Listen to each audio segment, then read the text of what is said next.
Hello, mysterious person behind the screen, and welcome back to another Doctor Who audio commentary with me and Isaac.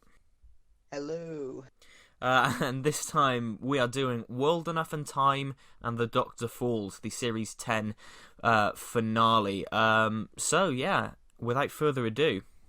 If you'd like to sync this up with your own copy of World Enough and the Doctor Falls, but watch the Blu-ray edition, put the episode count to 0 and press play in 3, 2, 1, go. Now, this story is my favourite 12th Doctor. Yes, it's my favourite as well. This is just perfect. it's my favourite thing to come out of the Moffat era, apart from Series 5. I think, like after Series 5, it's my absolute favourite thing to come out of this whole time. I just love it. Yeah. I wasn't a fan of this pre-titles because they already did the cop-out regeneration of the land. I ain't falling for it again. Yeah, I remember at the time watching Series 10 go out thinking they're really getting their money's worth out of this regeneration effect. They're using it a lot, and yeah, I agree. It's a cool pre-title sequence in isolation, I think, like to start the story. But I know what you mean. At the time, it was sort of like, how many times are we going to do this? Now, these titles I do like because I like how it focuses on time, space. I just don't like the theme because it's just exciting. It sounds like someone got a load of wasps and trapped them in a jar to made them sing their buzzes. That's what it sounds like. I quite like that. I think the theme sort of fits the 12th Doctor to me. Like, it just seems like any other Doctor, I don't think it would suit, but I think it seems to fit 12 for whatever reason. I do like the title sequence. Yeah, it's a cool sequence. I don't like how they kept messing with it over the course of the run, like adding filters to it and all that, and constantly changing how the fonts appeared and everything. But I think as a sequence, it works really well. In my opinion, the 12th Doctor's theme should have been the rock version from Before the Flood, because she gets me really excited. That was cool. Yeah, that was really cool, and it made a statement as well. It was really punchy, and yeah, I did enjoy that one. I love these opening shots. Oh, yeah. Yeah, that shot there where we start from the side and go into the yeah, it just shows you how massive the space. Yeah. It's perfect. In terms of making a statement, it's it's proper good. That the visual effects in this really hold up. There's like that whole wormhole thing. It looks great. It looks really, really good. It's like on another level from the CGI in the rest of the series.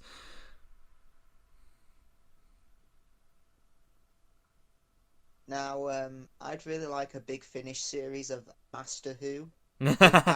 Michelle Gomez, Matt Lucas, and Pearl Mackie. Have them go off in adventures of Master Who. Yeah. You pop up at the end of each story for a cameo. So how did you get on?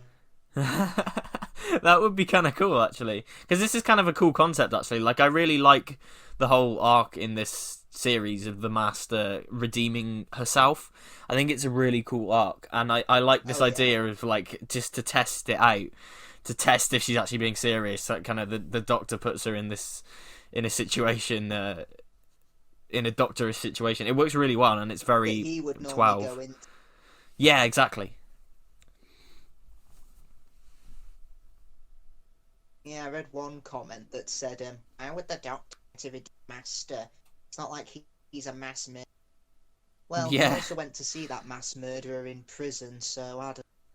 Yeah, that's the thing. It's, you know, they're friends. They're colleagues and they're friends and they're brothers. It's not like the Doctor wouldn't turn his back on the Master. He would never turn his back on the Master. He's always observing him, and he's always keeping an eye on him, or her in this case.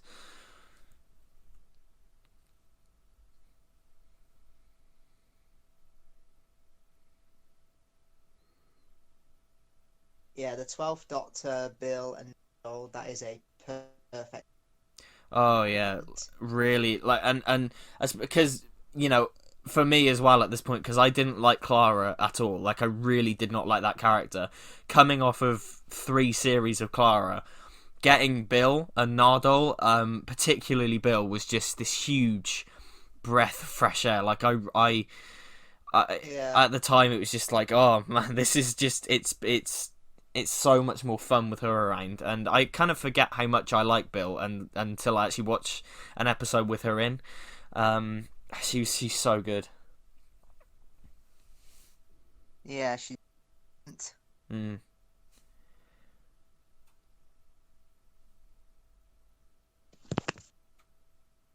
I like the Doctor eating crisps as well. It's a really fun image. Oh yeah, definitely. Yeah, the 4th Doctor had jelly babies, 11 had jammy dodge, 12th Doctor had crisps. As a packet of crisps, yeah. Oh god, I will say though, I remember seeing that dab in the trailer for this series, Missy doing the dab, and it just Oh yeah. Twitter did a universal cringe, and they started posting that photo of Stephen Moffat at a convention where a fan asked him to do a dab in a photo shoot.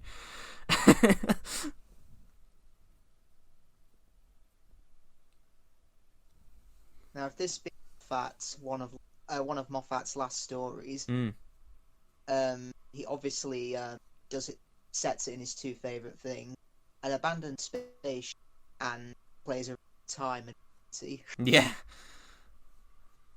like the almost like the girl in the fireplace, because that's a spaceship and also has That's different true. bits going. That's true. Yeah, and actually, like, I think this is one of the best executions of timey wimey style concept, because I think it works really well, but it's never. I don't really know how to explain it. It never becomes overtly irritating. Really, like it is. The story's never relying on it. The story works well without it, but it uses it to its advantage in a way. It's really good execution of that. I forgot that Missy says, "Don't be a bitch." Yeah, don't be a bitch. Then again, have you listened to The Holy Terror, the audio? uh, oh, have I? No, I haven't. I've listened to the other Frobisher one, Oh, the Maltese Penguin. I haven't listened to the Holy Terror, but I've listened to Maltese Penguin. yeah, because they say bitch and bastard in. Well, it was a part of that era, wasn't it, where where you had stuff like the Virgin New Adventures and stuff like that that were like really trying to make a mark on Doctor Who's not on TV anymore, so perhaps not a lot of kids are going to be watching. We can be a bit edgy. Yeah,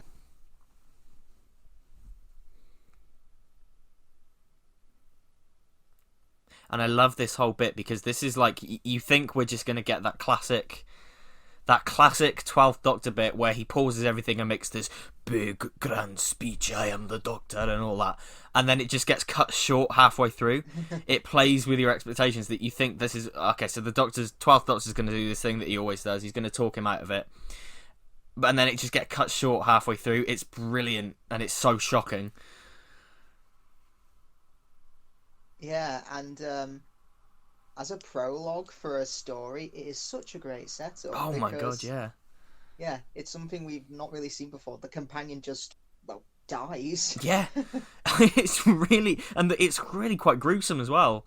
The shot of like there's just a massive hole in the middle of her body. It's really gruesome, and it's yeah. The impact that this made at the time, it was. I remember watching this and just being like, "Holy shit!" I think at the time we kind of knew that Bill wasn't going to go past series 10. I think we all kind of assumed that she wasn't going to Yeah, carry forward into past Capaldi leaving. So it really made an impact. It was works really well.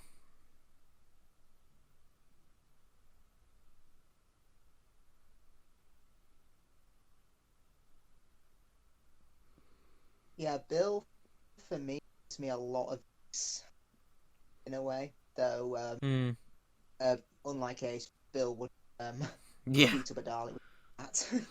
Yeah, I get Ace vibes from her as well. I just yeah, she's just such a immensely likable character. She just radiates warmth and positivity. She's like I said, as a contrast to Clara, she's just fantastic, and I think these two work well together. Her chemistry with 12 is brilliant, I think, and I really like this look for 12 as well. The kind I of the grey coat, remember it looks really cool. it does. Yeah, I remember so many naysayers for Series 10 because, like, when there was that short companion reveal, everyone was like, "Oh, it's so cringy," and then they Yeah. announced Nardole, and people were like, "I might skip Series 10." Mm. Yeah. Yeah, The thing is, I remember like yeah, being not because it's excited. Moffat's last, he's gonna let his ego run wild. Well, yeah, that's the thing. Before we knew anything about Series 10, I wasn't excited for it just because I hadn't enjoyed the previous couple of series. And then as we started finding out stuff about it, That's we fair, yeah. started finding out like the casting details, and we saw that first trailer. As we got closer to it, I was like, "Holy shit, I'm really excited!" And then it arrived, and it's one of the stronger series. I think it's a really good, solid, strong series. You know, I don't think it's anything masterful or amazing, but It I just is, think it's a yeah. really solid, strong series. It works really well, and I was really happy to get that. I mean, the weakest episodes for me have to be the Monk trilogy, the Same, Pyramid at the End of the World, and Lie of the Land, because they just don't really do anything. same, Yeah, yeah, and I think I think without those episodes, Series 10 would honestly it might kind of approach my top five. But unfortunately, those episodes do drag it down a little bit. But it's still a really strong series, yeah, and it goes out so well. I think this finale is just brilliant. And this for me should have been Capaldi's last story, obviously because of logistics and yeah, scheduling and stuff. It meant that kind of Moffat had to write Twice Upon a Time, but yeah, this for me is just a perfect finale for him. yeah. Yeah, you could see the Doctor Falls as his ending and Twice Upon a Time as his epilogue. Mm, Because when Moffat writes his main characters, he likes to give them an ending, but also an epilogue. yeah, yeah, Particularly that's true. with Clara, her ending is facing the Raven, but her epilogue is getting her own TARDIS. And like with Yeah, Bill, her ending is being converted into a Cyberman, but her epilogue is traveling the stars with the puddle. yes, yeah, that's true. And I remember at the time because Bill dies here, obviously, and then I remember seeing in the Nexon trailer her in it, and I remember thinking, Jesus, don't resurrect her. This was a perfect exit. But then seeing it, it works really well because they don't reverse it. They don't resurrect her. She's still technically dead. It's just a nice, wholesome ending for her. I Yeah, think it works really well in execution. I think.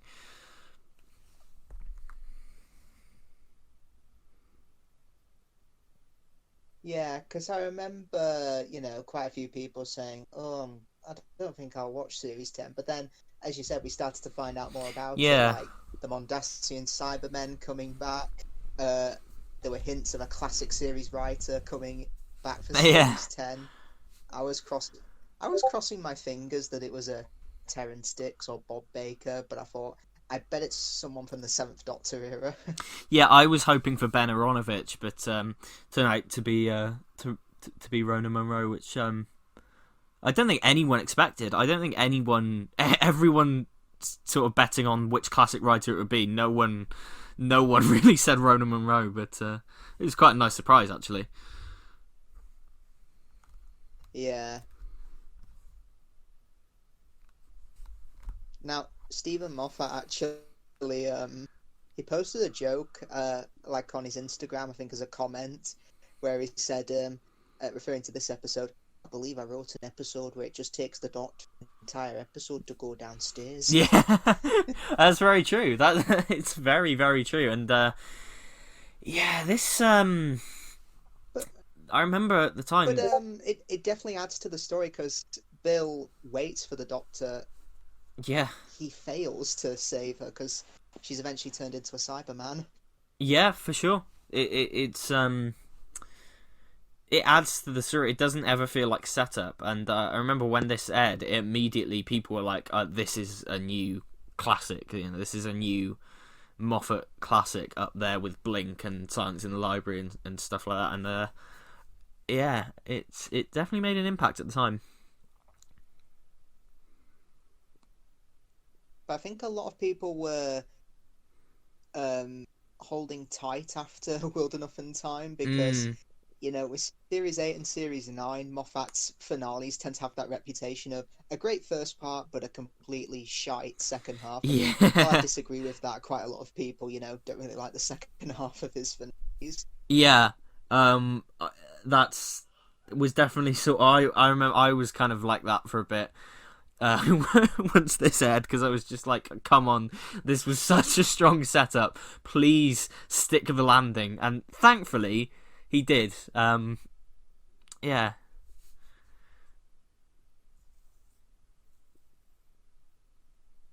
Now, I do remember quite a few people pondering when they announced that they were bringing back the Mondas Cybermen. They were thinking, oh, is this going to contradict spare parts? But Mm, it doesn't in a way because the Doctor, I think, in the next episode says, as long as humanity has a will to survive, the Cybermen are inevitable. And that I yes, do yeah, like because it more or less says that whenever humanity is dying, the Cybermen will yes. survive. And yeah, unlike the Daleks, they don't really have a definitive genesis. So their home planet could be Mondas, Telos, Parallel World, That's the thing, uh, yeah. a chip shop off the A1. That's the thing, yeah, because this kind of alludes to the fact that the Cybermen maybe can just be the abstract concept of humans replacing parts with technology, and the Daleks. You know, you see a Dalek, you think that's a Dalek. Daleks are Daleks. Cybermen. The word Cybermen could be applied to any person that replaces parts of themselves with technology, and I like the fact that this episode kind of alludes to them as abstract figures rather than a race on themselves, you know. But yeah, and it alludes to spare parts as well. So we're getting here. We've got John Sim in disguise. Did you Yeah. Now, guess this on broadcast? yes, go on. Yeah, did you guess that it was him on broadcast? I not at first, but as the episode went on and there were more scenes of him, I was like, wait a minute, those eyes, it's the Master. I recognised him from the eyes, and honestly, I think revealing it was such a missed opportunity, and it'd have been a detriment. It's a detriment to John Sims' acting talents because Mm. I guarantee if they hadn't announced he was coming back, he would have fooled everyone. Oh, Everyone would have been fooled. It would oh have been yeah, so hard to guess that that was the Master. yeah. Because that's the thing. Because I think because we knew he was coming back at some point, and this was the finale, we all thought we were all looking for him. Everyone was going, right, when's John Sim gonna show up? We were all expecting him to show up. If we hadn't have known anything, you know, nobody would have guessed that Razor, that's his name, isn't it? Razor Yeah, was Mr. Razor. Mr. Razor. Yeah, no one would have guessed that was John Sim at all because there's no he doesn't give anything away at all. It's really, I think for me, when I sort of twigged that it sounded familiar, it was his voice.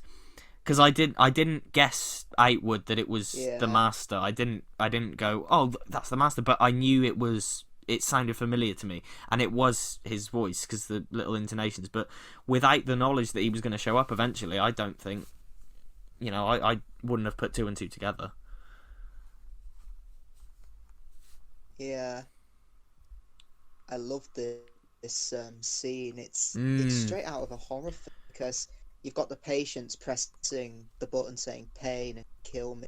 and the doctors, they don't help them or give them any Mm. medicine. They just turn the volume down so they don't have to hear it. Yeah. That's so sadistic. And as you said earlier, because of Bill's likability, it just makes this situation even harrowing, because she's such a nice person and a good Absolutely. person.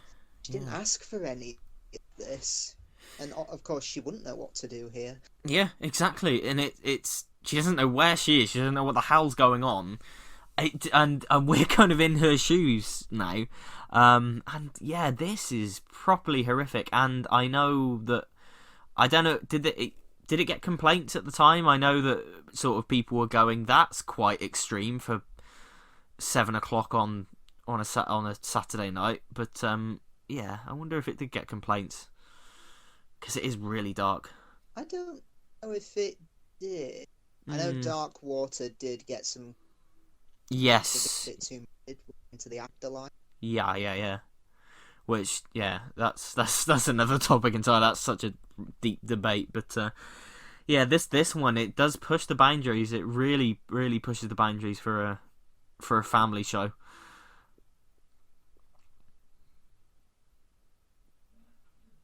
Nurse is so sadistic. Yes, yeah, she's terrifying. Yeah. Yeah. But all this has the potential to be overtly grim and dark and unpleasant to watch, and it's uncomfortable to watch because this is such a horrific concept. But it never feels like it's cheap. It never feels like it doesn't feel like a Zack Snyder film, like Batman v Superman or something, where it's just grim and dark for the sake of it. It feels right and it feels necessary for the Cybermen, really. Yeah, and yeah, the 10-minute Cybermen, as I've said before, they get hospital patients and they play that to the full here, because obviously here there's no Mm. cybernetics on them, but they've got the cloth faces on. Yeah, those cloth faces. Mm. And it's a very clever allusion to the Cybermen because again, we knew that the Mondasian Cybermen were coming back. So I think putting these patients here with the Yeah. cloth faces and the kind of flesh-coloured hands and stuff, it was a very clever way of going, yeah, these are all connected and like the machine voices and stuff. Um, Though apparently in the 10th planet, even though you could see their hands, apparently on set they were sprayed painted silver, and they're yeah, I've heard that before. Yeah. human coloured hands, so that's a fail. Yeah, well, that's the thing. There are elements of the Mondasian Cybermen design that I in this one versus the 10th planet that are a bit off. Like the big the thing on their chest, for example, is smaller in this than it is in the 10th planet. But I can kind of see why. It's a costume being replicated 50 plus years later, so it doesn't bother me too much. But yeah, I'm glad they kept the voices. Now, definitely, yeah. Now, Mr. Razor reminds me so much of Fagin, a twist. I was gonna say Fagin. Yeah, it conjures up images of that for sure. Now that we know, If he had a bunch of orphans doing his bidding, that'd be a nice touch. yeah. And I mean, now that we know this is the master and everything, it's I like the sort of tip of the hat to the old Anthony Ainley putting on these complex and Oh, yeah. disguises and going for the part and like committing to the bit. Yeah, because he says the reason for his disguise is because he says it's necessary if you have to eat someone's form of monster, Yeah. but Chip is gonna care who Harold Saxon is. Yeah, it's I'll admit the disguise is a bit unnecessary, but yeah, it's just it is fun. it is fun, yeah, and I like the whole, like I said, I like the Anthony Ainley callback and stuff, and I guess yeah, it's. I mean, how much of Harold Saxon does the world remember anyway? Because at the end of Last of the Time Lords, they do the reset, right? Oh, but of course Harold Saxon was still Harold Saxon was still a thing. They still remembered him. Yeah, because in the end of time, I think one of the tramps says, "Oh, you look like that bloke, Harold Saxon." Yeah, of course, yeah. So,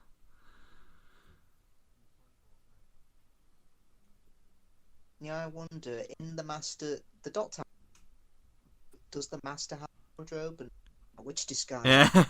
Our lead, the Scarecrow, what's he called? James Estram, is that it? Yes.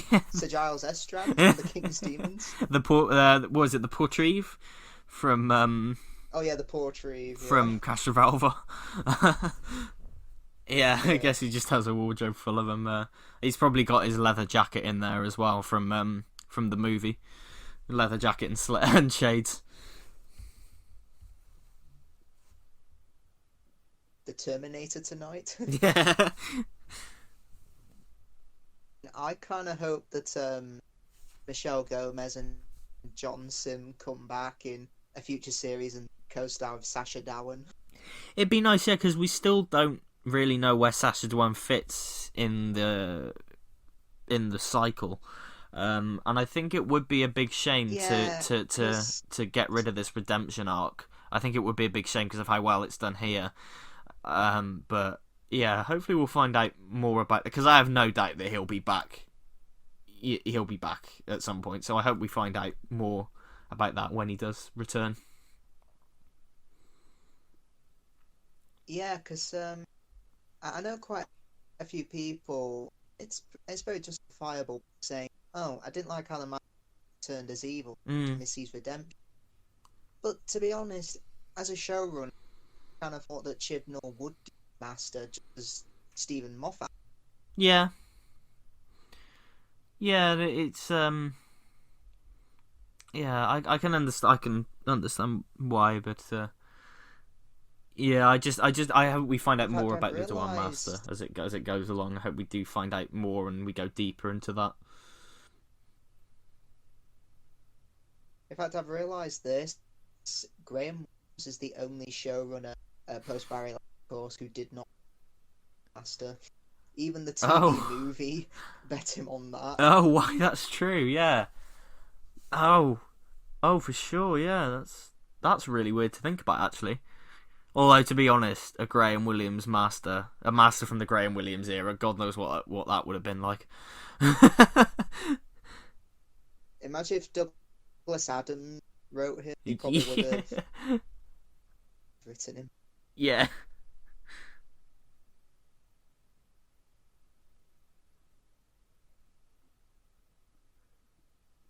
Yeah, Bill's watching Doctor. Yeah. Bill's a Doctor Who fan.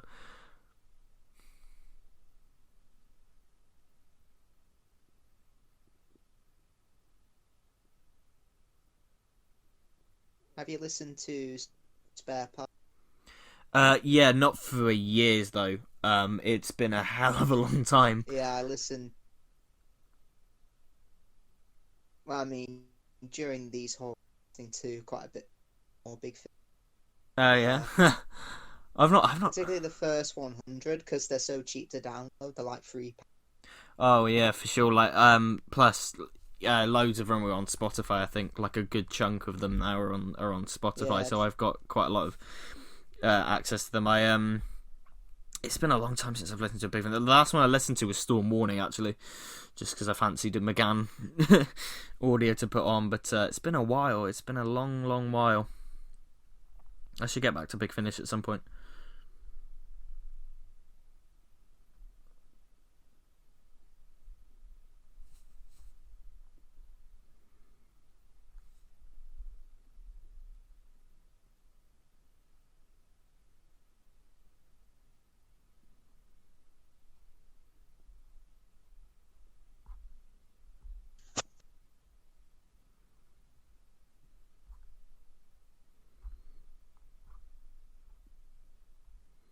And this is such a great science fiction concept, like just as a piece of sci-fi. The fact that the ship's so big that time works differently on both ends, it's a really cool sci-fi story. It is, yeah. It is such a great concept of sci.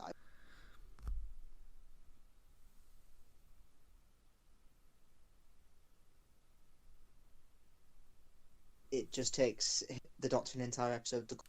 Yeah. I will say that, like, as much as I rave about the visual effects in this before, I think as we get down to like Bill leaving the hospital later on and stuff, I think the effects there do look a little bit wonky. Not A little bit, yeah, yeah. not But atrocious, but now Rachel Talalay, is that she did all the Capaldi. yes, yeah, I'm glad she did, because for me she's probably the best director from the 12th Doctor era, because it's just she has such inventive transitions. yeah. It looks downright cinematic. It's heaven sent. Just Oh yeah, for you know, sure. it's just the Doctor in one room dying over and over again, but the way it's shot makes it look so It's interesting. gorgeous, yeah, and I think I would quite like to see her do an episode now with the new cameras that they've got in the Chibnall era and stuff.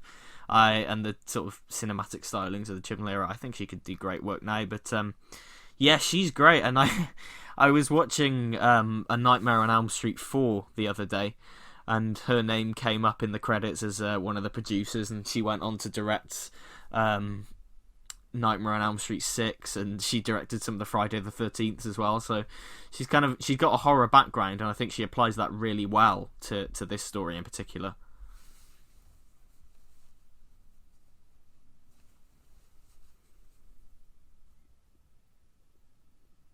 Like zombie stuff. I know, yeah. It's horrific. It's So really well done. insane. Really well done.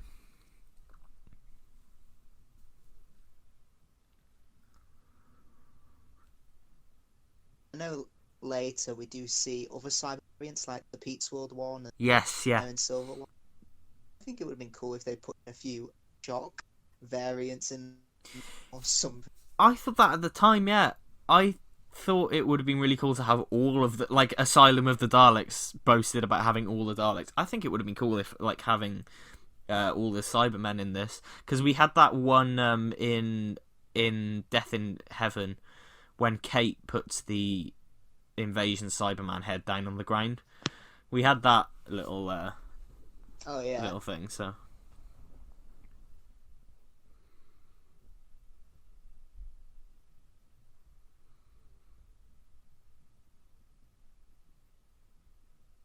And yeah, this does take ideas from Spare, because yeah, that's set in like a giant dome, streets are ruined, places of leisure and entertainment shut down.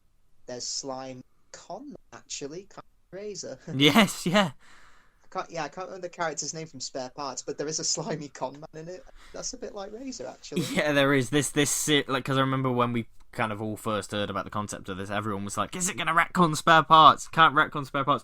And yeah, I like that it tips its hat to Spare Parts a lot. It's clear that Stephen Moffat knew of that story and was aware of its reputation. So yeah.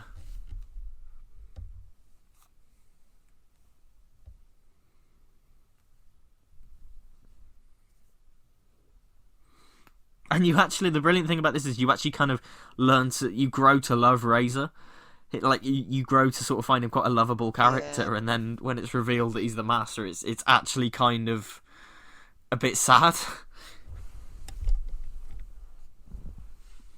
Yeah, because it's a bit like Yarn and Utopia. You get to like him a lot, Mm. and then when it turns out he's the most evil Time Lord ever. Yeah. I mean, kind of like, in Spyfall, I was getting Love and Monsters vibes from him, because he was like, Yeah, I get what such you a mean. no. And I was like, yeah, Love and Monsters reference. And then when he revealed himself as the Master, I was like, oh shit. Yeah. I'm sorry I ever doubted you.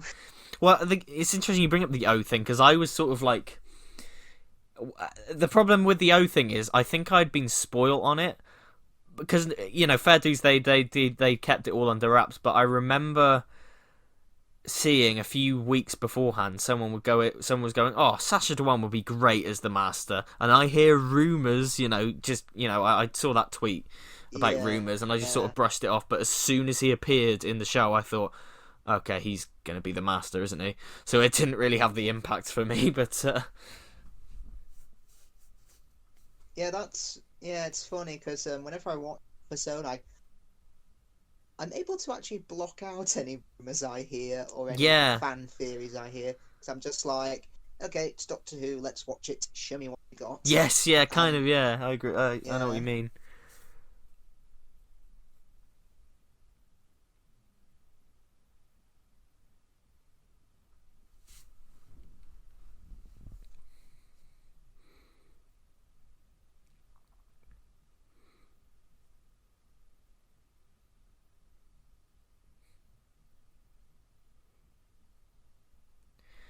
Have you yeah, I'll say that about the Master's disguises in the new series. You get to like the alter egos. Yeah. It's quite nice because Absolutely. in yeah, because in the classic series it was literally disguised to sabotage Yeah. and the scenes. Whereas yeah, here you get to like them. Can't we have like there should be an extra episode of the Mr. Master is performing church services like a regular vicar and helping the community. Yeah, I want to see what happens before we get to this point. Like, how long was he doing the disguise for? Like, just see him in his downtime.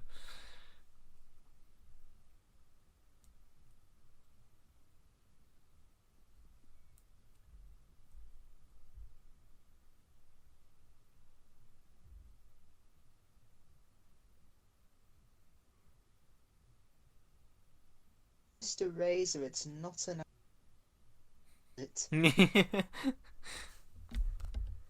I mean, obviously you could have Master Riser.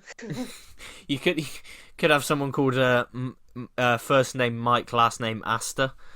You know, M Astor. You know, that would be well, Mr. Saxon. Well, Mr. Saxon is an anagram for Master Number, but it's spelled as in N.6.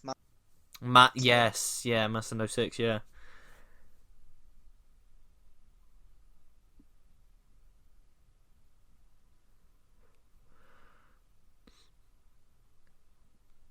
And I find these sort of half converted variants Ooh, really creepy, like with the kind of eye holes and things.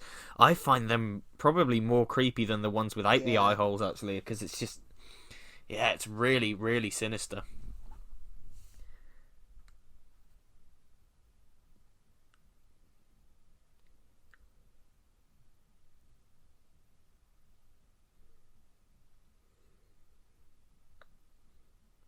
yeah, and they just say it's for your own good, cause your chest use forever. Go to Mm.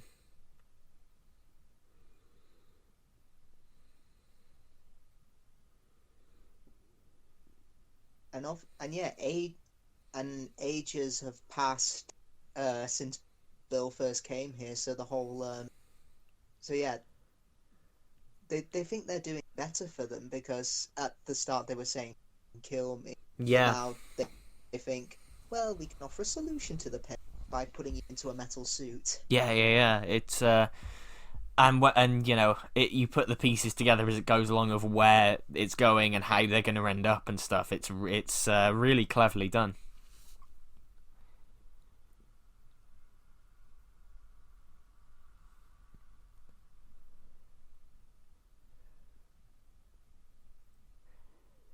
I think it's odd, isn't it? Because Series 10 fits into this weird middle space where it's not. It doesn't feel the same as the rest of the Capaldi era. It feels like a fresh start and almost a reboot. But then the year after, we've got a reboot with Series 11. So it's in this odd little middle space where it definitely feels like its own thing, and yeah, it is odd.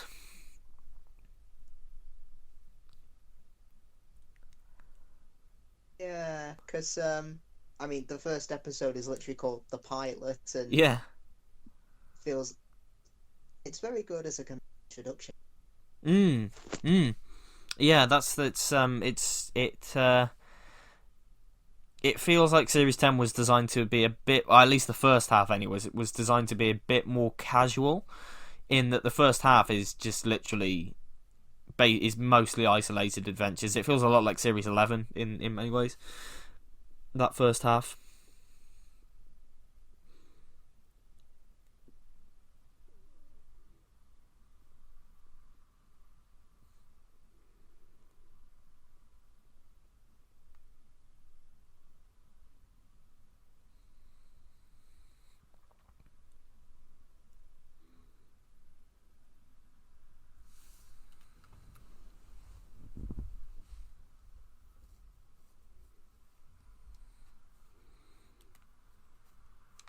And this whole thing of like, oh, this realization that it's Mondas, and the whole thing of like, oh, it's very like Earth if planets had twins and stuff.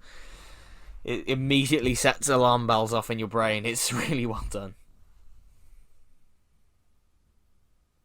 Yeah, the build-up is so good. Yeah, and this was when I started to be like, that's gonna be the master. That's got to be something, because when Razor starts doing the whole "you've been here before, haven't you?" Like, I thought it was either going to be that Razor was in league with the master or he was the master, and yeah, it's works very well. Yeah, I'd say kind of a shame how 3 stories in a row, if you don't count a Villa Diodati, the Cybermen have kind of played second fiddle to the Master. Yeah, I agree. That's actually, kind of a shame. We need a stonking good Cyberman story that isn't a series finale and isn't a big arc heavy thing. We just need a really good Cyberman story, like a standalone Cyberman story. Like Dalek. Like Dalek, yeah, like exactly. Something in the vein of Dalek, yeah. A lone Cyber. I mean, we kind of got that with The Haunting of Villa Diodati. It was just one Cyberman. True, yeah. And it was, what if a Cyberman had emotion? If it's more terrifying for Cyberman. Yeah. I almost want to make a joke. Have I don't know. Have the Cybermen be the cliffhanger for part 1. Part 2, the Master pops up and says, "Forget me," and the Cybermen, "No." That would be kind of cool. No. Nope. I a little nitpick though, and I realise this is so nitpicky. This is so nitpicky, but I don't think the Doctor should have gone, "It's a Mondasian Cyberman," because like casual viewers, a Cyberman's a Cyberman. I feel like if he'd just said a Cyberman, it would have had this. I know it's so nitpicky. Like... It feels more like a fan, like it's turning to the fans, the hardcore fans, and going, "Look, he's a Mondasian." But yeah, it's so minor, but. Go.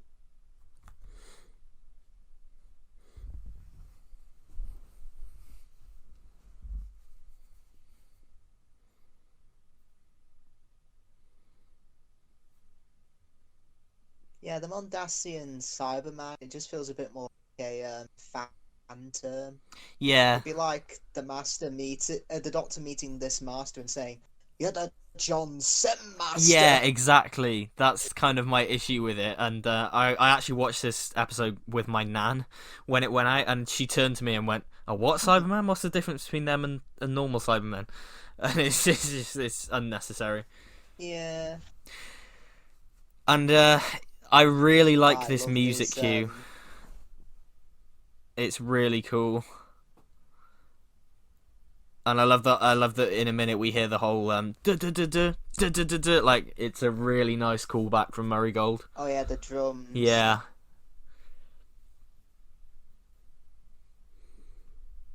I love how he's got the beard. Yeah. He looks like a younger Anthony. He does, yeah.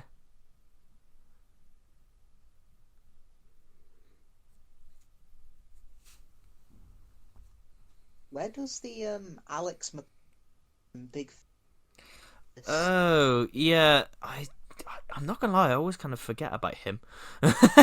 I'm sure there are some things on the internet. I bet when he sees his other incarnations, they always pick on him.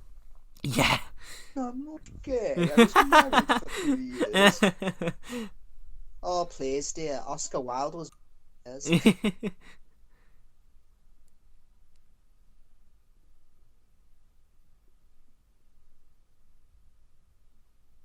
yeah, even in Nix's voice, that I waited for is so It's brilliant. heartbreaking. And then we cut to her eyes.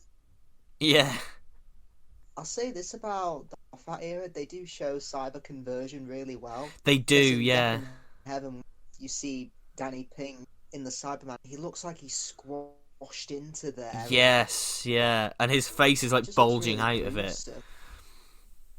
I agree. Yeah, they do cyber Yeah. conversion really well. And that's a great cliffhanger. It's Or a maybe really good Samuel cliffhanger. really didn't fit the costume. Yeah. Yeah, that is a great. We're gonna squeeze you in there whether you like it or not, Sam.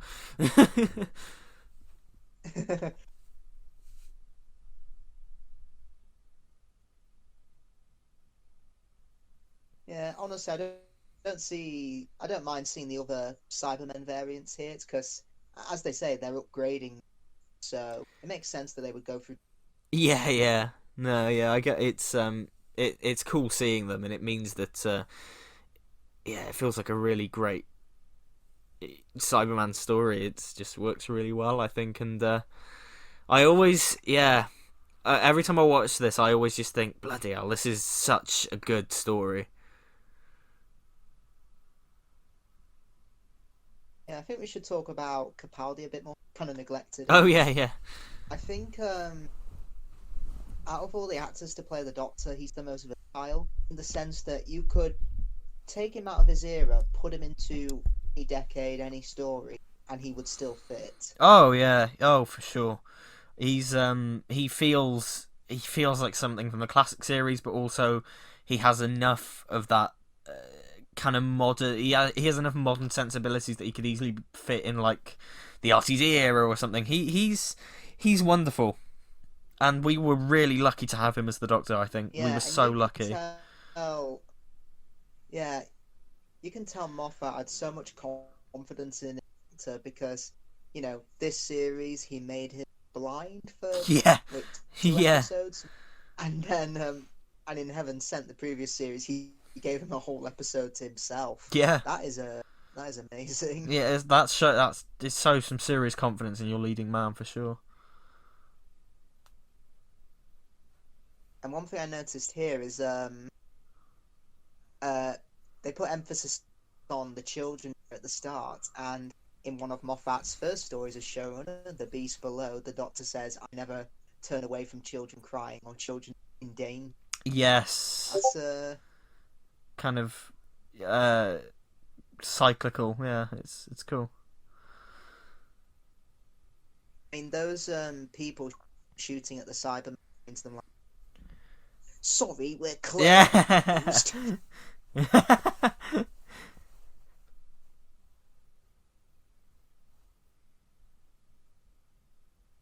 Something I will I Right, set fire. yeah. Something I do, as much as I love this episode, I do love it. This is I think this is just such a strong episode. I do think that it does look a little bit cheap at some points when you get to that, when it's nighttime and it's clearly been shot day for night, and you can Yeah, really tell that they've just put a filter over the image. yeah, Um, and obviously, yeah. Because I think it's like that when the Doctor's giving his speech yeah, about being. yeah, it's And I'd also say in weakness, say Nardole kind of gets the short end of the stick here because yes, yeah, that much to do. And, honestly, it was a bit of a missed opportunity him with the Cybermen because his body was rebuilt, wasn't it? So he's technically a cyborg, and oh yeah, yeah. could have gotten his viewpoint, like he relates to the Cyber. Can you think that there's a benefit in getting an upgrade like this? Sure, I've never thought about that actually. Yeah, that's yeah, that would have been cool. But yeah, I do like his. I love his end. He has to lead all the refugees to safety. Same, I think yeah, it's such a change from the Husband River song because in that he's kind of the whimpering yeah, coward. Oh, don't go near me. yeah, I'm sorry. Don't touch me. I'm sorry. This isn't me. But here he's like, yeah, he's definitely grown. So he's a braver person. Yeah, he's grown as a character, and I really remember when he was first announced as coming back. And fair enough, I did this myself. I was like, what? Like, of all the characters to bring back, why that one? But then, it's we all got proved wrong when he turned out to be great. I for one was quite happy that he was coming. I thought, oh, this is nice. We've got a male comedian and a female comedian. Yeah. And for once, he's an alien. He's not human. That's true. Yeah. No. Yeah. I was. He's the first alien since Turlo. I think so. Yeah. Or does Jack? I mean, alien? I would say Jack qualifies because he's from the planet Beauchene Peninsula, Flimble Flab, Busha planet. I don't know. Yeah. Because the way some fans were reacting, broken into their house and taken all their Doctor Who DVDs, I'm like, guys, can't. Yeah, there was, and I know that Matt Lucas blocked quite a few people on Twitter around it. There was this kind of whole thing for a while where it was the fans versus Matt Lucas. It was, yeah. Yeah, he mentioned it in his autobiography. He said, I remember when it was announced, there was such a varied reaction. Some had acted like I had personally violated their childhoods. Yeah. He puts that into his autobiography. Well, this is kind of the thing. There was a lot of that. Did you to see the Who addicts at a... Yeah, the Who addicts turned up for a photo shoot, and he recognised them and turned them away. And apparently it was very awkward for all involved, yeah. Yeah, suppose, you do have to be... I suppose if you are critiquing Doctor, be careful what you put on, because they could see it. Well, yeah, this is the thing, isn't it? Because there are some people, and,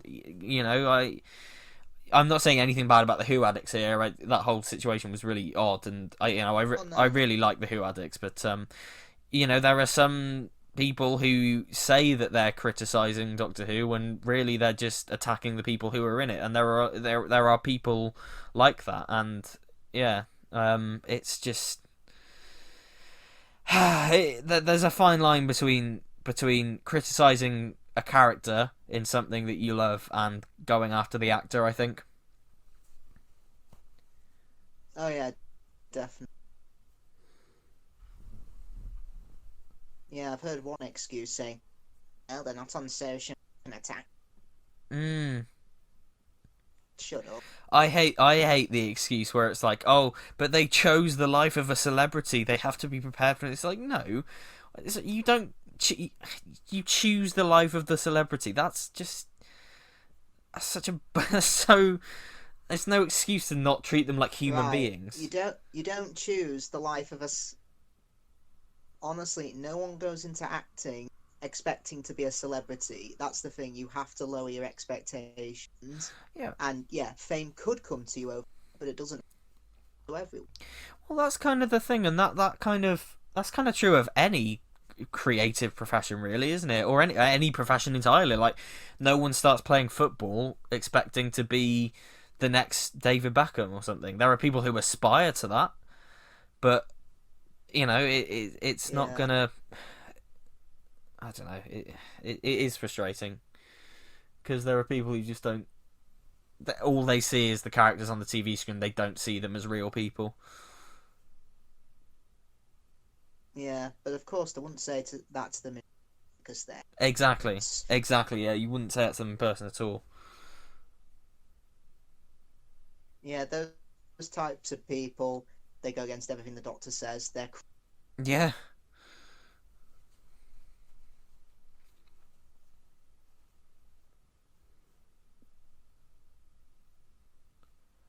We got the references there with the Doctor saying, wherever there's humanity, there's Cybermen. Yes, yeah. Planet 14, Marinus. Yes. I even made a joke about this in my Cybermen Stories Rank video. I said, like Thanos, they are... inevitable. Yeah, imagine Bill Potts ending the story by saying, "I am inevitable, Snaps. and I'm the Doctor." Well, that does kind of like that. A situation like that does happen, doesn't it? Because the Doctor goes, "I am the Doctor, the original, you might say." I will say, actually, Murray Gold's music in this is fantastic. I really love the music in this. Oh, it is, yeah. And it's a shame that we've not got a Series 10 soundtrack. If that'll ever happen, who knows? God, when did the Series 9... when did the Series 9 soundtrack come out? Like, last year? Oh, yeah, Series 9 soundtrack came out... 2019? Yeah, it was, yeah. I think Series 10, somebody has asked Murray Gold about it before, and I think it is literally just the whole thing where he just needs the time to sit down and get all the music and compile all the tracks and record all, and it's one of those things where it's just like I believe it will happen one day, but I don't think we'll see it anytime soon. Shame. I mean, I don't personally collect the soundtracks, but it's a shame for people who do. Yeah. We feel their life is so... Heck, do we have the Series 11 and 12 soundtracks yet? Yeah, we do. It's weird. Wow. The modern soundtracks seem to be being released really quickly. Like the soundtrack for Revolution of the Daleks went on Spotify the day after the episode aired. So it's Wow. yeah. So the modern one seems to be released really quickly, but we got to like Series 9 and 10, and it was just years and years.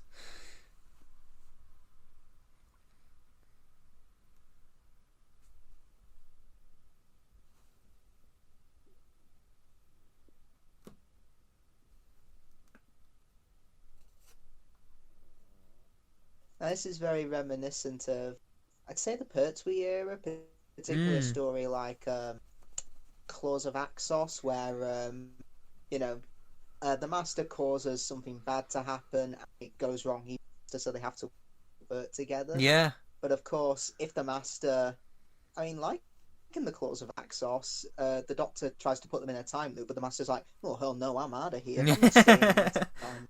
Yeah. Yeah, it's kind of like that in this story, because the Master's like, "Yeah, I'm not staying here to defend people from Cyber. I'm getting out of here." Yeah. I would say that the laser effects on the Cybermen don't look very good in this. I think they look really kind of unfinished almost. Yeah. It's not really a problem here. Also, the fan in me, but it's a problem later on. I think. Yeah. Heck, I always forget what. Now I always forget what causes the 12th Doctor generation. Is it what we just saw then when he gets electro-hooked by the Cyberman? I think it is, yeah, because he starts after the next time we see him, he's got all the glowing regeneration energy on him. But it's interesting that of all things was the thing that caused his death. Yeah, because it's very blink and miss. Yeah. Because if you look at previous regenerations, they take a long... They establish what it is that kills. Yeah. And yeah, I think... the whole holding back the regeneration, it kind of goes back to the Caves of Androzani, where he starts to regenerate at the start of the end of episode 3, but he basically fights the whole of it from part 4 so he can save Perry, and here he's fighting off so he can save these people from the Cybermen. Yeah, he's really trying as hard as he can to fight it off, and it's and I think that's one of my favourite elements about this is Peter Capaldi's Doctor trying his hardest to still continue to fight and still continue to try and do the right thing despite the fact he's literally dying. I love it. Yeah. I really love it. Yeah, it's way better than going back and seeing every single person who ever said hello to you. Yeah.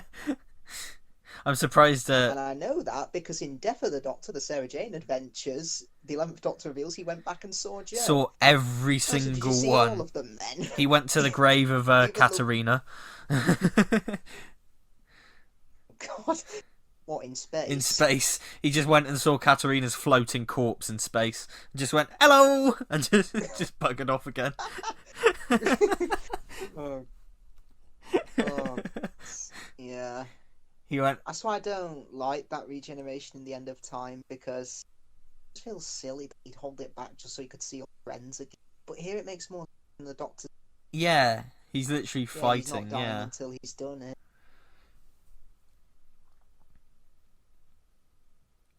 And this is a great bait and switch as well, because you think, oh, it's Bill, she's fine, what's that? And then the whole thing where it's like revealed that she's actually a Cyberman, and they're all seeing this Mondasian Cyberman, and they're all terrified of it. Yeah. Oh yeah. It's really well done.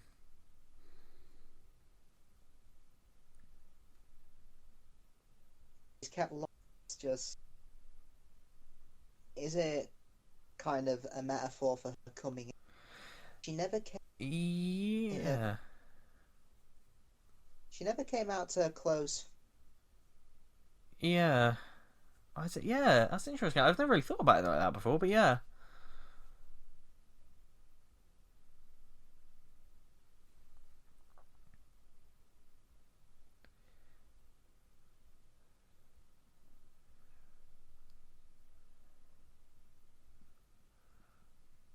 Yeah, there was serious debate.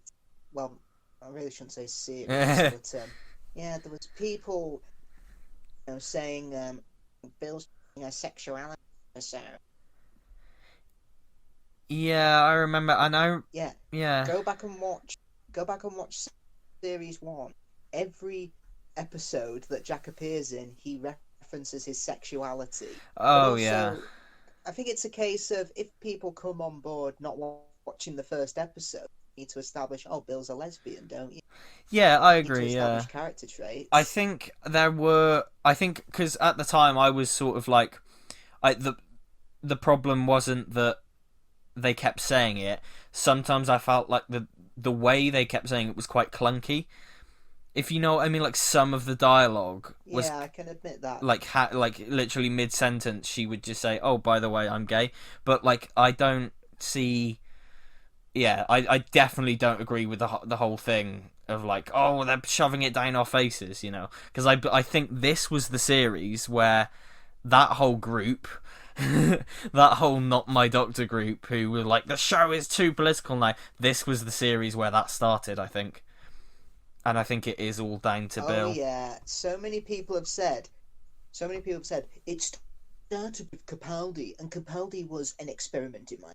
He was there to see whether or not the whole white man bash could work, and then it carried on tenfold. Yeah. With the casting of Doctor, and the award for worst hot take goes to. Well, yeah, this is the thing. It's like, just, yeah. Do you seriously think Stephen Moffat was rubbing his hand, like saying, "I'm gonna Peter Capaldi and make him look. I hate him, even though I am one." And yeah. I mean, they probably do believe that, so that after the. I mean, if you look at a certain person's YouTube channel whose name begins with a B and who may or may not have shagged a dog, if you go back to his videos, the first sort of signs of him being a massive racist and a sexist and a homophobe are his videos about Series 10. And where he's like, I don't like the way the show was going. And then it was all quite quiet, but when he built up an audience for it, he started just making videos on every time. Yeah. Yeah, it's just so stupid. I think he realised that he won't go broke appealing to the lowest common. Yeah. Lowest common denominator, yeah. But even now I don't think it's working, because no one's to care about. Yeah, everyone's just We all know delusion. I mean, to misquote Russell T Davies, to believe anything he says is like listening to members of the Flat Earth Society. Yes, yeah, exactly. I just remember when somebody pretended to be Chris Chibnall, and they wrote a letter to him saying, "This is Chris Chibnall here. I wonder, did you have sex with your dog? And he started freaking out on his Twitter. he just started, he started raging, and it was just like, oh god. I'm taking legal. I'm gonna consider taking legal action. That was it. Yeah, legal action. Oh god. Yeah, that's the thing. When they say legal action, I just want to know how that phone call goes with the police. So what's your trouble, sir? I'm being harassed by Doctor Who fans on social media. They're telling me I'm racist for calling black people diversity hires. Oh, good, you're here. You're at my house. What's the problem? You're under arrest for racism. What? That's not racism. That's slander. You can't do this. I'm taking legal action. Well, there's this whole thing right now. You know the Nut My Doctor group on Twitter, the account that Yeah. the brilliant account that collects all the shit from Not My Doctor and memes on them. There's this whole thing now where the actual Not My Doctor group are like forming another subset of that group together to try and take down that account and try and get the police involved. And it's just like, how's that going for you? how how well's that going for you? It's hilarious. Yeah, do you seriously think the police are going to give a shit about it? Yeah. Jesus Christ.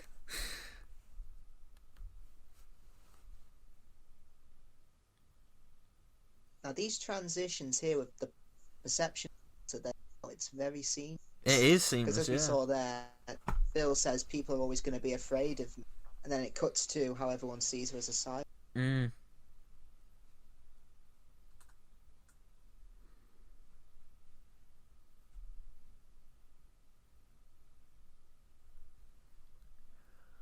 And what I like about John Sim's conclusion is that it's not just, look at this, we've got an old thing. It's not nostalgia baiting, it does serve the story. Yeah. Sees redemption. Does she finally stand with the Doctor, or just return to her old roots of being? Exactly, yeah. It feels completely natural.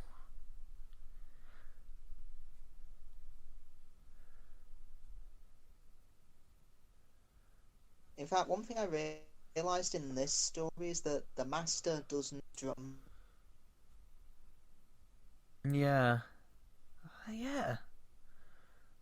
For sure, yeah. Ah, I God, think yeah. it might have been a bit too much. Yeah, I think so. But then again, I don't remember anyone. I don't really remember anyone on transmission saying, "Where's the Master's drum?" Yeah. in his head.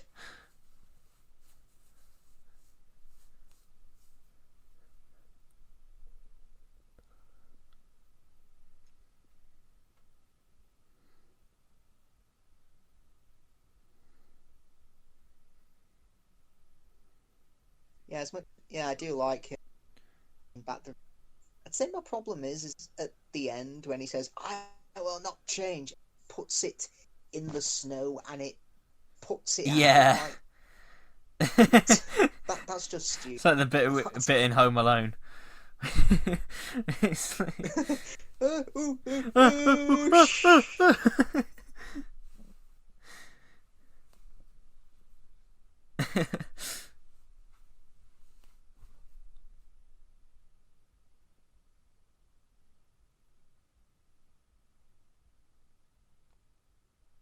And what I really liked about the Capaldi era, particularly Series 8, is that it kind of threw back the veil on the whole the fantasy and fairy tale genre that the Matt Smith era took. Because, yeah, Series 8, 9, and 10 not fairy tale at Oh, all. for sure. Like, it's They take a darker turn. yeah.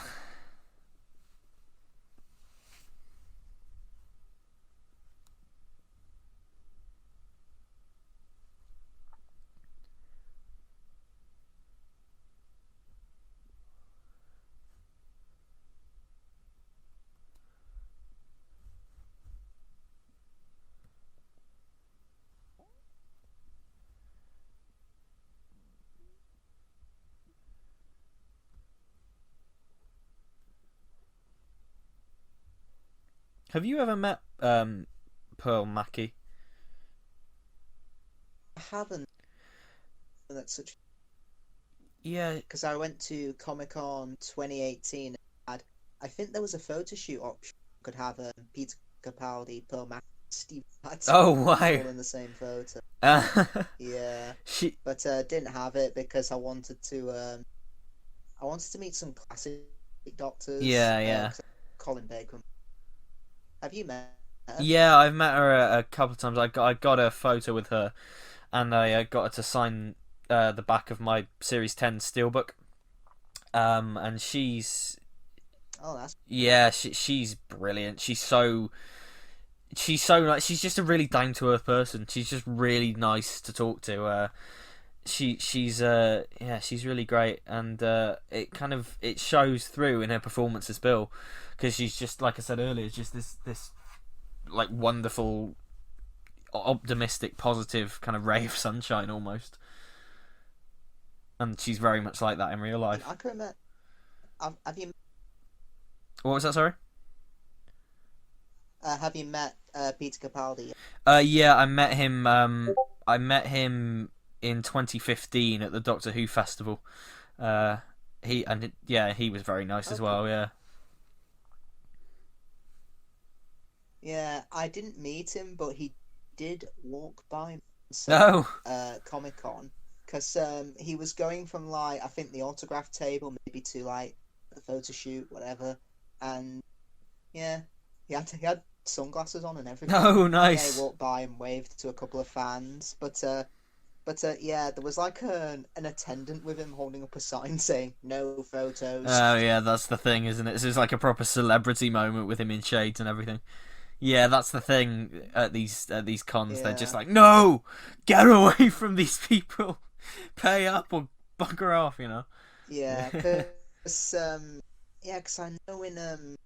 I know at Comic-Con they can be a bit dodgy if you ask for a photo Yeah. at the autograph table, because sometimes they have to put up a sign saying no selfies. Yeah. Because a lot of the time I mean, if I they'll charge don't see a extra. sign, yeah, if I don't see a sign and if I ask the person I'm talking to and they say yes, I'll say, ah, cool. But if they say no, I'll be like, that's perfectly understandable. Yeah, for sure. Like at the end of the day, it's that choice, isn't it? I miss Comic Cons. I really want to go to another Comic Con, but obviously COVID kind of stopped them. But yeah, I've never really had a bad experience with a celebrity at one of these Comic Cons. To be fair, I think they've always been pretty good. I'm trying to think if I've ever. I know quite a few people. I mean, this was in 2019. Quite a few people said they didn't have a nice experience with Jenna Coleman because yeah, the photo shoot was very much in out. That's it. You can't really chat to them or pose with her. Yeah. But I heard she does have anxiety, and apparently a fan might have groped her. Yeah. So I can see why. There's. I don't know. Yeah, there were a few people saying only did it for the money. No, she shouldn't have done conventions if that. No, that's not how it works. You have anxiety or mental health, you don't want to let it beat you. You want to try and take step by step. Yeah, exactly. Bits to overcome it. So maybe that was her way of overcoming it. So shut up. Yeah, exactly. This is the thing. Like, I kind of, I have her. I get the vibe from her that she is kind of rude, and I have heard horror stories. But at the same time, a fan tried to give her his underwear once. And this is why in photo shoots, What? yeah, a fan tried to give her some underwear or something. It was really weird. It's like in photo shoots she doesn't allow anyone to touch her, so like there's no hugs or anything. She literally doesn't allow that. Yeah. And that is, it's fair enough, isn't it? It's because people can be really odd. Yeah. Compare that to someone like John Barrowman. Oh. Very open and will do any pose you ask with him. Yeah.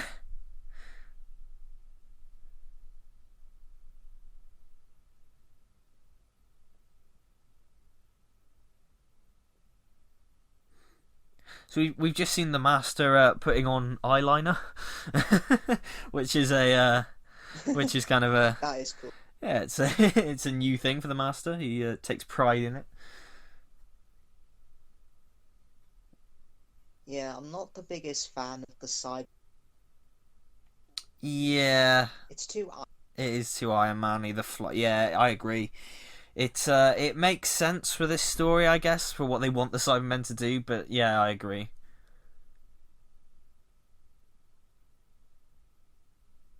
And yeah, it was established in Death in Heaven, so it's not completely out. Yeah, for sure.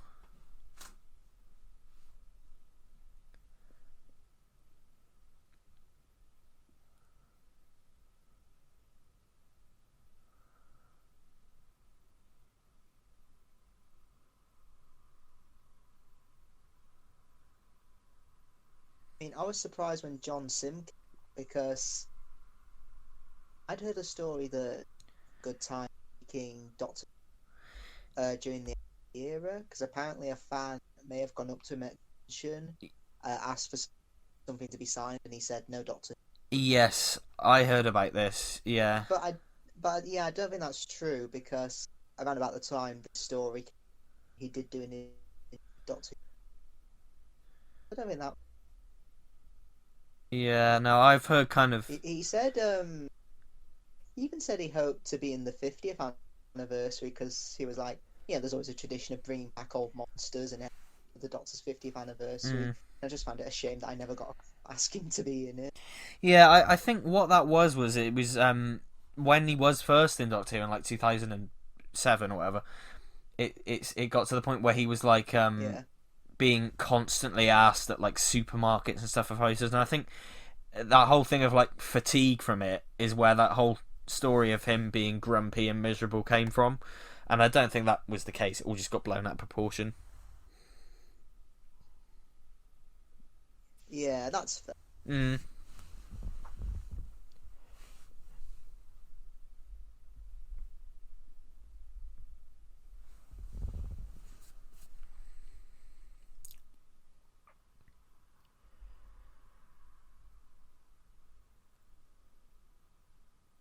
Yeah, I like how this simple, lovely, cozy house has been turned into Yeah, almost like an army base camp. It's just such it's a nice contrast when you go inside and see all the architecture. yeah, exactly, and how the episode started as well. The way it all started with the children playing and all that. It's a really interesting contrast. Although we did kind of get we kind of talked over the Master sex joke, which I'm not a fan of. The whole thing where Oh the yeah, Master gets a boner. That could have been cut. that's a that's a bit too. Bit blue. That's a bit too Doctor Screw. Hey, oh, good old Doctor Screw. Apparently, that's a real. Oh, it is. You can buy the box set. You can buy the box set on Amazon. Yeah, and apparently it parodies the 10th Doctor and It Rose. does, yeah. It's yeah. If from There are some corners of the internet we don't. for more information, check out Dimmy Looming's video on the top 5 Doctor Who porn parodies, because she did a great video on the five worst Doctor Who porn parodies. It's there are some weird corners of the internet.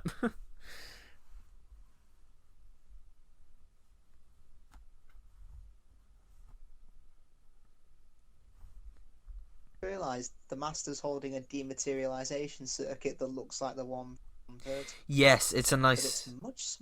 It does look small, yeah.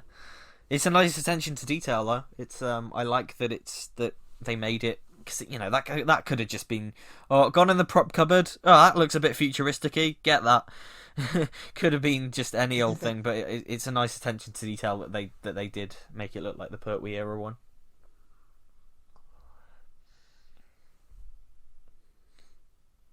is, Yeah, this. and there's no music. Yes, and that's what I think makes this brilliant, because this could have been a standard. Because this doctor has a penchant for making big speeches, and this could have been another big speech where it's like, Murray Gold, get the violins out, get your big triumphant heroic music out. We're gonna have this big thing where he goes, I am the doctor and I'm going to be kind. But it's lovely that this is just this silent, almost pathetic, like not pathetic, but it's like the fact that he's playing to these two, and it's just falling on deaf ears, and he's just trying his best. It just fits with the whole thing that this is just a doctor who's trying his best, and all the odds are stacked against him. It's brilliant. That's what I love about the 12th Doctor. Yeah. He's not trying to be the dashing hero. He's just doing it because it's right. There's no title. There's no title like the Oncoming Storm or Worst Enemy of the Daleks or Everlast at a Time. Yeah. It's simply the Doctor. I am an idiot. I am not a good man. I'm not a good man. I'm an idiot. I am an idiot. Imagine if it was the other way around. Series 8. Clara. Am I an idiot? I don't know. I am not an idiot. I am a good man.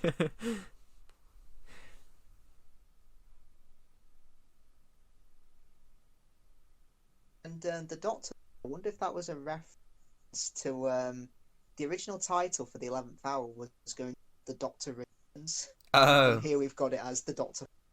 That's kind of cool, actually. That's kind of cool.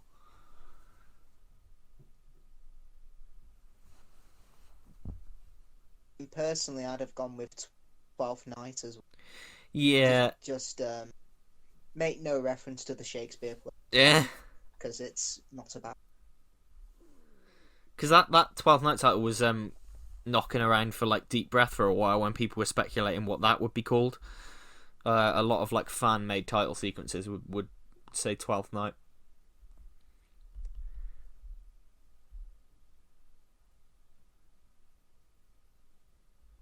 And I love by that, even by that speech, the Master, he's not changed by it. It's just like, yeah, whatever. And, whereas Missy obviously holds on.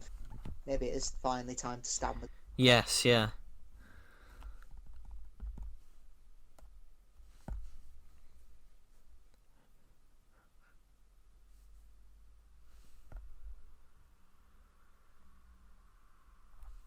I mean, here's a theory about Sacha Dhawan's Master.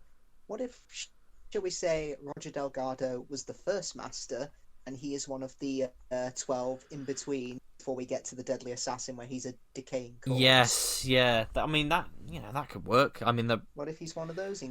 There'll be some people who are like, "Oh, it trenches over canon. It ruins canon." But yeah, I think that could work.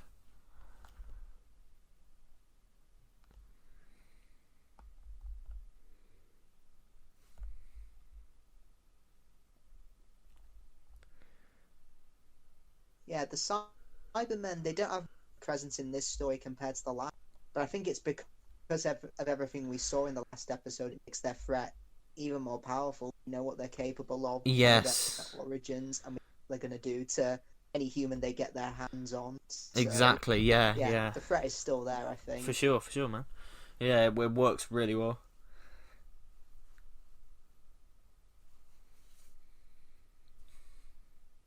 I will say he's got his laser screwdriver back. Yes, yeah.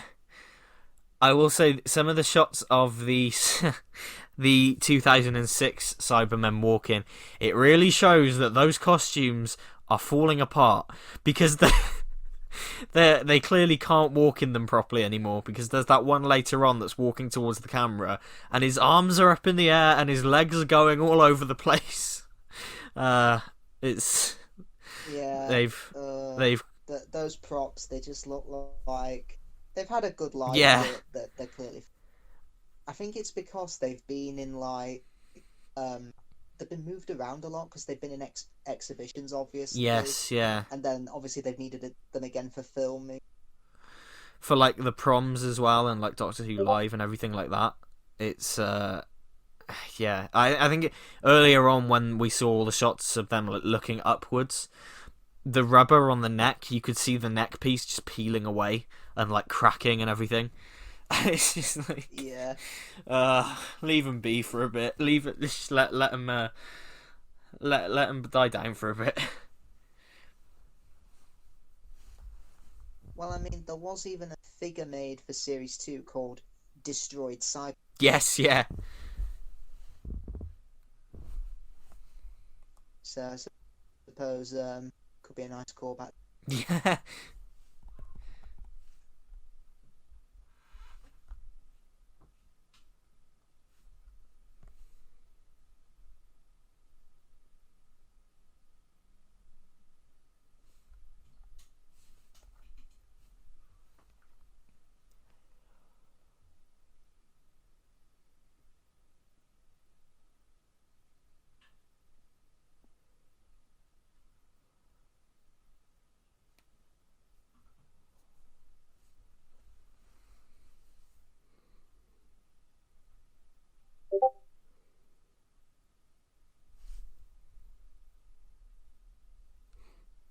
And this is a really This heartbreaking exit for Nardole as well, because it's just it's heartwarming and heartbreaking. It's a really nice like, yeah, I don't know.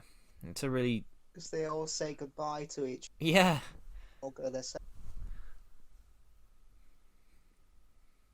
Yeah, and just going back to the first episode, it starts like over Doctor Who episode. There's no build up to this departure from the series. There's no approach yeah or returning, or how come we, or why is there a cracking? yeah Like this whole these departures, they're just nowhere. And yeah. They just Doctor, it just feels like this wonderful little TARDIS team that we had for a series is just being taken away from us really quickly, and it's really sad, and it's such a shame because I would have liked to see more of these characters, but at the same time, it's yeah, I don't know. well, I heard that apparently Series 9 conceived as a canonless season. Yes. Apparently, you'd have like companion surrogates throughout, and back on series 9 it does show in stories like Magician's Apprentice earlier, because the Doctor and Clara and that are separated. Yeah. They're separated again in Before the Flood. Woman Who Lived, you've got Shilda. Yeah. Like in the Zygon Party, he spends a lot of time with, what's her name? Osgood? Oh, yes, yeah.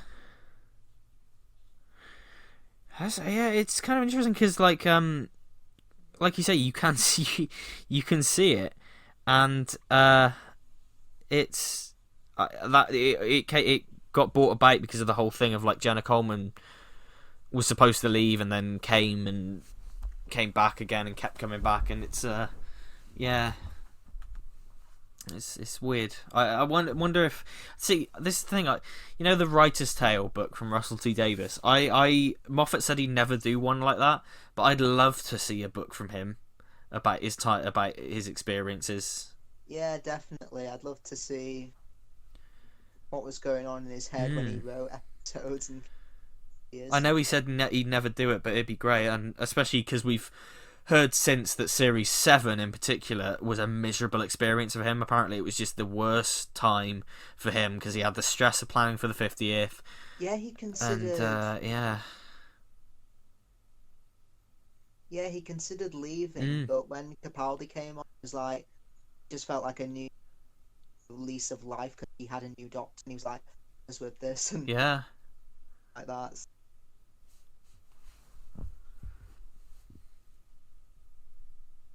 Because, RTD, he shows at a time. Yeah. Moffat was technically running 2, Doctor Who and Sherlock.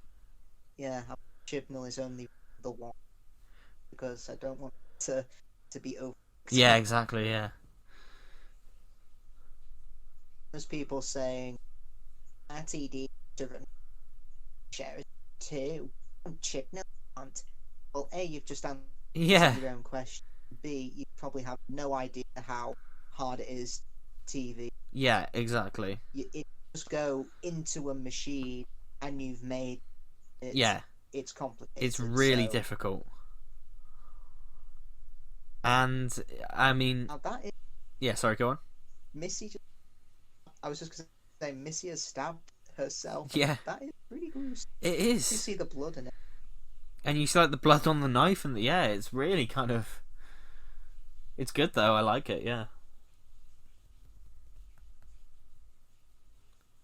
Surprised that the man didn't say always the women after that, because when he got Yeah, shot by Lucy Saxon in Last of the Time Lords, he said, that would have been really cool. Actually, that would have been a really nice callback. I would have really enjoyed that.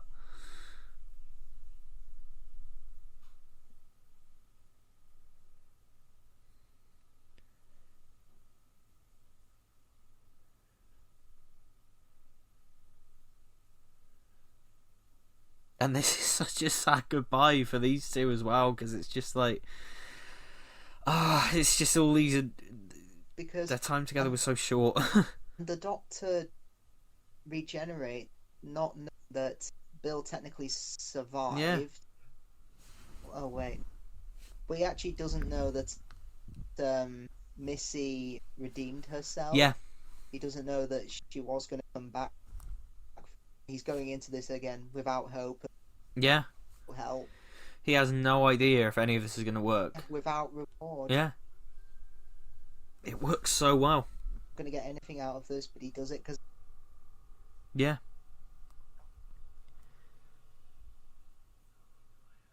I think the Johnson Master should go back to his TARDIS, go and starting.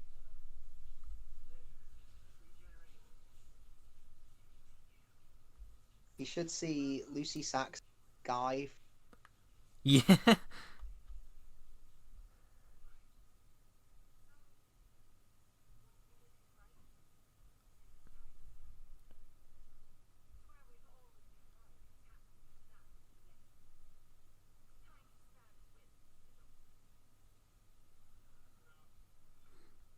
And this is like the Master kill. They both kill each other. The Master kills himself, and the Master kills herself.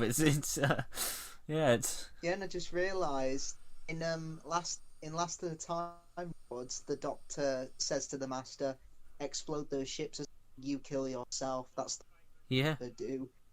Actually, did Yeah, it. she did do it. Yeah.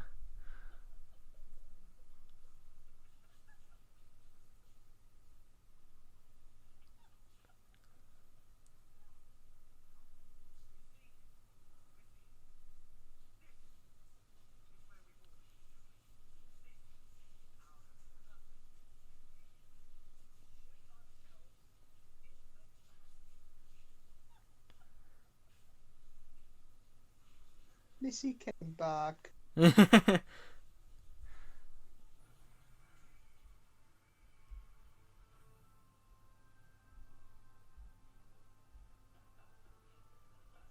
That is how. What was that? Sorry. I was just gonna say it's so bittersweet. That's how you do like a bittersweet, Yeah. happy and sad at the same time. It is. Yeah. Really happy sad. It's the definition of happy sad. And I think in a minute we're about to get one of my favourite scenes ever in Doctor Who when he's running through the woods, battling the Cybermen, and yeah, it's Yeah, the continuity references make me happy. yeah, same. Tell us. Yeah, that Cyberman you mentioned that looks like it's falling apart. I think I've just seen it there with its Yep. arm. It looks very chimmy. He's just walking around. His arms are going up and down, having a jolly old stroll. Yeah. They just don't know how to walk in them anymore because they're Yeah, falling I love apart. that. Loss. Yeah, it works really well. Yeah. Yeah, I love that. Telos, Orga, Canary Wharf. and he does say you lose even on the. Even on the moon. I'm trying to think. It's a brilliant scene, and the only thing that ruins it, To the only thing that ruins it is him getting shot by the laser now, because just the laser looks really cheap. But even so, it's brilliant. it. Also, these shot people to their chest, their heads. Yeah. That is a. It was the Revenge Cybermen that did. Yeah, that's what I mean. There's a few like little inaccuracies about the costuming and the Mondasian Cybermen in this, but it's whatever, isn't it? But It's just nice they kept the voice. I would have been really annoyed if they had changed the voice. I'm glad that they're still talking like this. Yeah, Nick Briggs said he always wanted for the Cybermen to start with. Yeah. Because he said it wasn't as challenging to voice the Cybermen as the Daleks, because I can't get any like out of them because they don't have.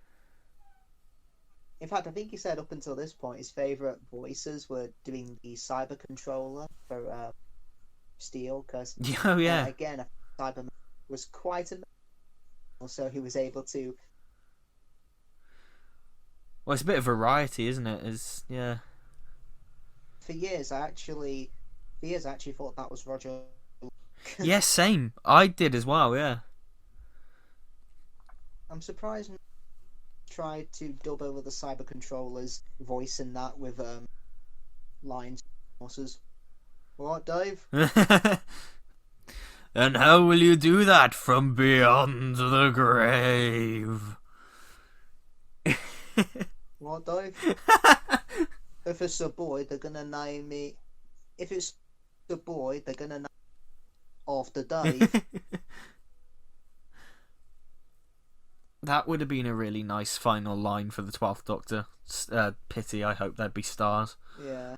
That would have been a really nice final line. I'm not a fan of Twice Upon a Time at all. I like the regeneration scene, but yeah. I don't mind it, to be honest, as an epilogue. Yeah. Because but yeah, I can get people. Yeah, I don't know.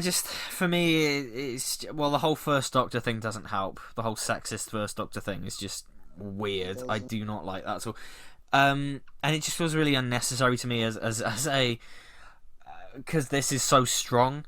I have seen a video on. I think it was Dimmy again. Actually, yeah, she did an edit of it, where she edited the regeneration from Twice Upon a Time onto the end of the Doctor Falls, and it works pretty seamlessly.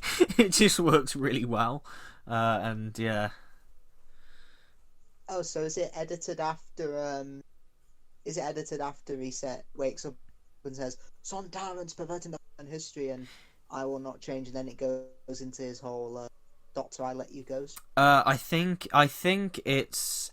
He says the whole perverting the course of human history and stuff, but apart from the whole "I will not," it cuts off before he starts going, "I will not change" and stuff. It just goes to him at the console going, "Well," whatever he says there, so it cuts out all of that, and it's a pretty seamless edit. Actually, it works quite well.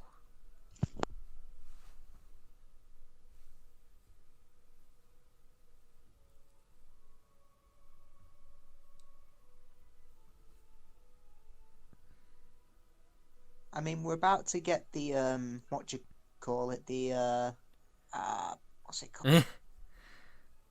The Doctor montage from each of the companions. Yes, yeah. And yeah, someone pointed out at the time he left out Rory. He did, yeah. He leaves like Rory. Yeah, there's no Rory saying Doctor. I'm like, okay.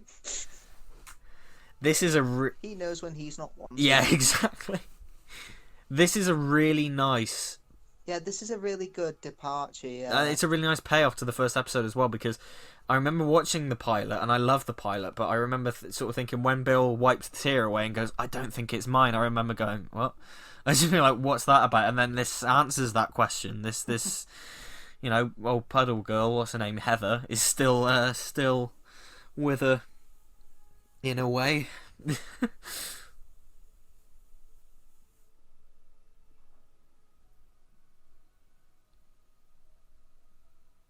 I just feel really sorry for whoever what's her name that played Heather, because she just had to keep getting soaked all the time when she was Yeah. filming. It must have been freezing. Oh god. Yep.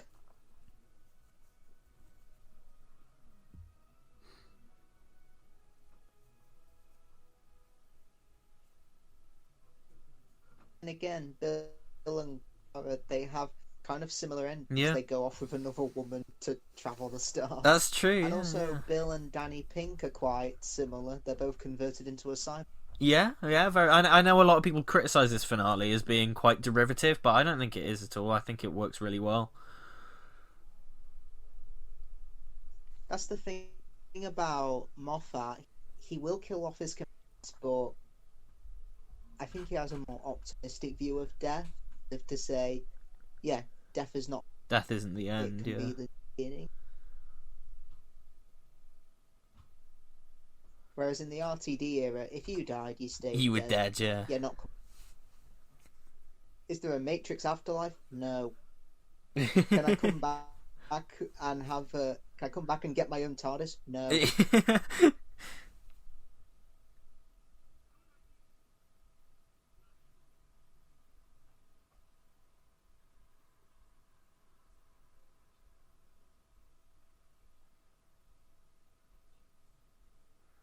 And I like that they say as well that Bill.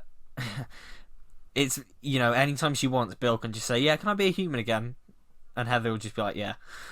It's that she's got that Yeah. option as well. And normally I'm kind of like, I don't like cop out endings, but I think because Bill's such a good character, she's such a lovely character. Having her have a happy ending is just nice. It's just really nice to sort of, yeah, Because it's the ending she deserves. exactly, yeah, Because yeah, I don't think anyone would have said she deserved to be a cyber. yeah, But yeah, yeah, the whole traveling the stars one, who she can be herself, and be yeah, sexuality. exactly. And it's so. I will forever be sad that we didn't get more of her, because she's such a cool character. I really like her. It's such a shame, but at the end of the day, she got a happy ending. She's maybe she'll come back one day. I hope she'll come back one day. It'd be nice. I mean, I hope Aldi will do Big Finish. I'm sure he will. Well, I hope Capaldi will do the 60th anniversary special, but he said he'd never do it. He said he'd never come back for any multi-Doctor stories, which is such a shame. I I was really hoping he'd come back and do the 60th, but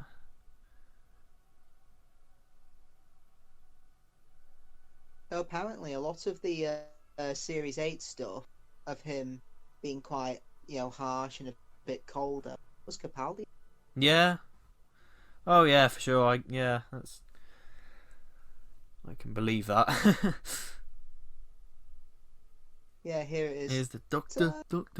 Obviously reminiscent of Legopolis. Yeah. Shame we didn't get any monsters I mean, here. you put in the bloody. I mean, you put in the bloody Paternoster Yeah. gang, but not Rory. On. I'm surprised they didn't have Strax in there. I mean, if they're putting Strax there, but not Rory, I'd be like, what? Yeah, exactly. The lesbian lizard shows up, but Lesbian not lizard. Rory.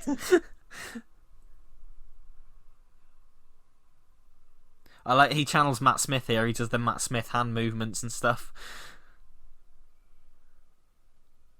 Yeah. So yeah, the Dimmy's edit cuts here when he's like leant up against the console. It cuts out the "I don't want to go," and it just cuts straight to him at the console going, "Well, I suppose a few thousand years, time enough, whatever he says in Twice Upon a Time." And yeah, like I said, it works quite well. Yeah. Yeah. Although I just actually, think, in theory, the idea of the Doctor seeing his seeing his first life about to change, obviously for the first time, is a good idea. But yeah, instead of the whole the first Doctor date, you could have had maybe the first Doctor scared Yeah. of doing it for the first time. You know, the Doctor's like, oh, I've done it like 12 times. I assure you it's going to be fine. It would have been if they And did. they kind of played into that briefly in the special, but it's just overshadowed by the first Doctor going, women, eh? Made of glass. It's just like, no, what are you doing? Like, yeah, that bit, like, you can't just put it in the Yeah. snow, go away. It's not funny. The line earlier, Sontarans perverting the course of human history. I remember when this aired, I saw a video on YouTube and it was like, there was a reference to the Doctor Who Legacy mobile game. This line could be referring to that game's story. And it's just like,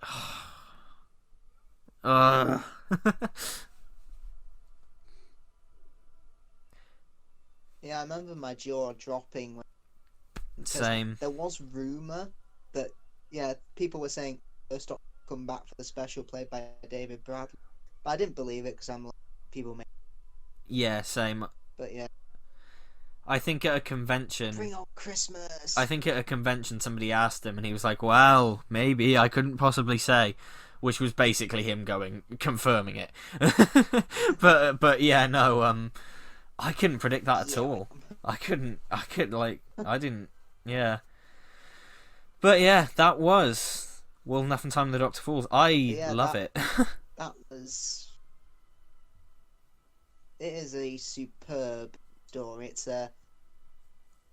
It's one of my favourite series. It might come like after Pandora Opens Big Bang. Yeah.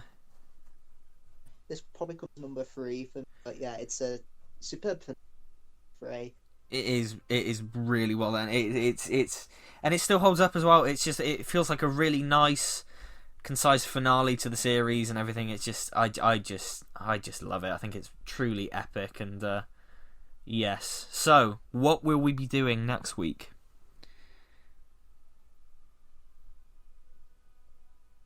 Well, for our final Doctor, we'll be diving into the 13th Doctor.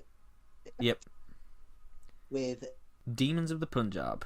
I'm excited to talk through that one with you. That should be interesting. I'm quite looking forward to that one. Definitely. So yeah, I hope you enjoyed the commentary, everyone. We'll be back next week with Demons of the Punjab, our final Doctor Who commentary for now. And so yeah, see you next time. Bye bye. Bye bye.